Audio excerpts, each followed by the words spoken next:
Sumama sa isang paglalakbay pabalik sa sinaunang Athens, kung saan ang pilosopong si Socrates ay nagbigay liwanag sa marami sa pamamagitan ng kanyang karunungan.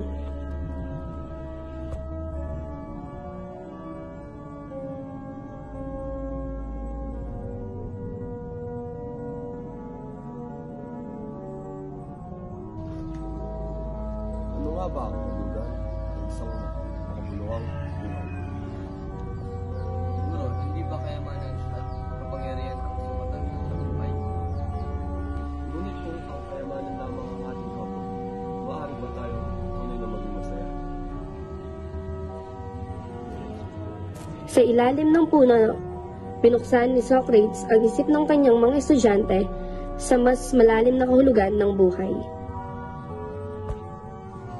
Dapat natin sabihin sapagkat ang hindi siguro ng buhay, hindi worth it sa buhay. Paano natin susugayin ang ating bawat offense of faith? Ang magitan, patuloy na magtatanong at maghanap ng kaalaman. Hinikayat ni Socrates ang lahat na maging mapanuri at mapagtanong.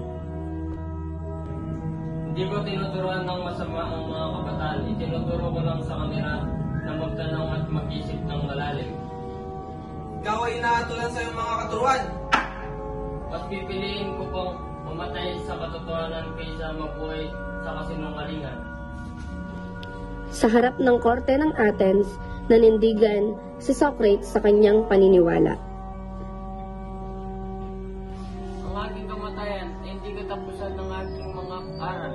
Ito'y magiging simula ng paghahanap ng katotohanan para sa inyong lahat. Ngunit guro, paano kami magpapatuloy nang wala ka? Patuloy na magsisiyasat, magtanong at magmahal ng mga karunungan. Doon mabubuhay ako sa inyong mga puso at isipan. Sa kanyang huling sandali, nag-iwan si Socrates ng isang pamana na hindi malilimutan ng kanyang mga tagasunod.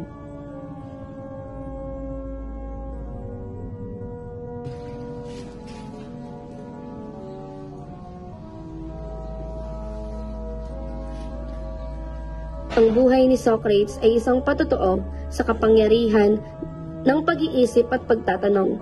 Sa kanyang pamana, patuloy siyang nabubuhay sa puso ng bawat naghahangad ng karunungan.